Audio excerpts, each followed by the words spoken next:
si daddy muna ang lutuan ko ha. Nanghihingi kasi siya guys ng pagkain. Okay lang si daddy muna lutuan ni mama. Kasi ito ang lulutuin ko kay daddy niya. Nanghihingi siya pag umakyat yan dito. Hingi talaga ng pagkain.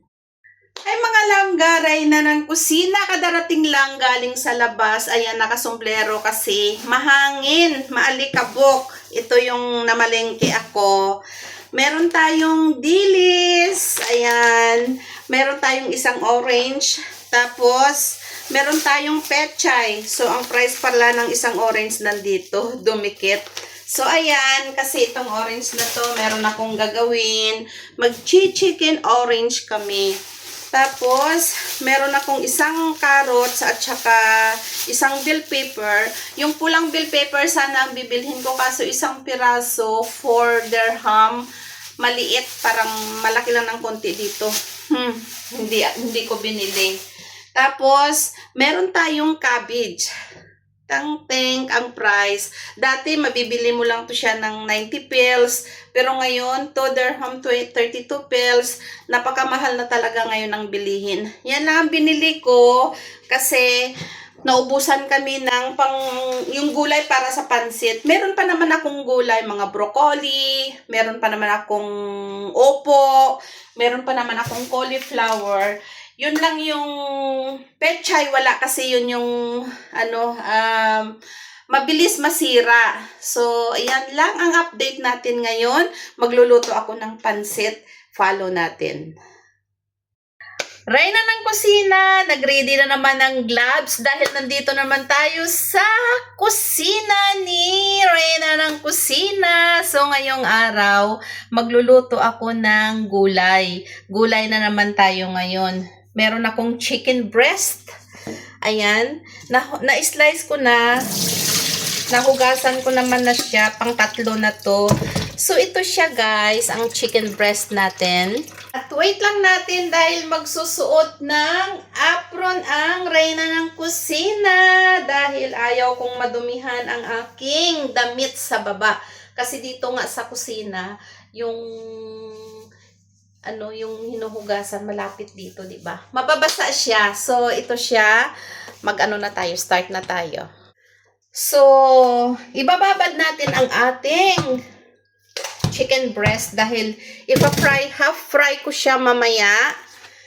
Half fry ko siya bago ko siya iluto sa kunting magic sarap lang. Pampalasa. Tapos, paminta. Dahil ipiprito pa natin ito mamaya ng half cook para masarap siya. Dahil gagawa tayo ng ibang ibang style. So, ayan.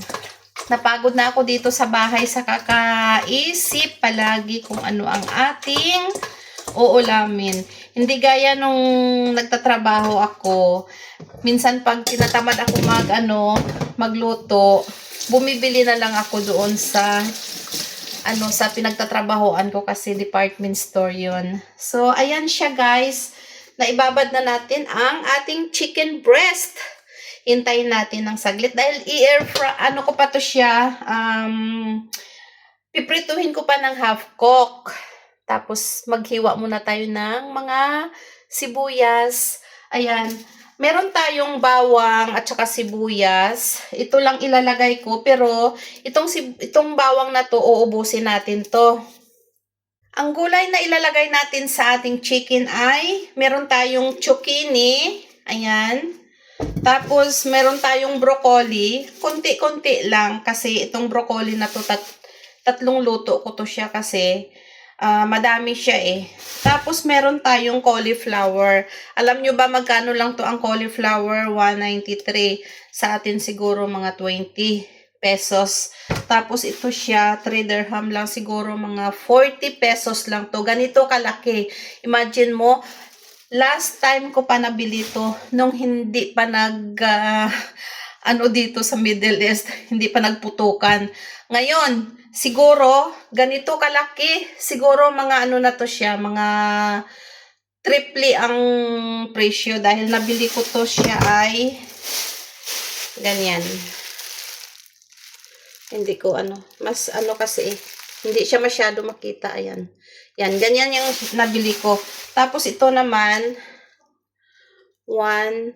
ano kasi yung aking cellphone, wala kasi akong stand. Ayan. So, basta ganyan siya.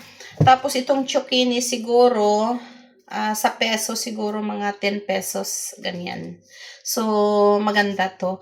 Itong tatlong gulay na to, ito yung ating gagawin. Mamaya, tingnan nyo. I-prepare ko muna.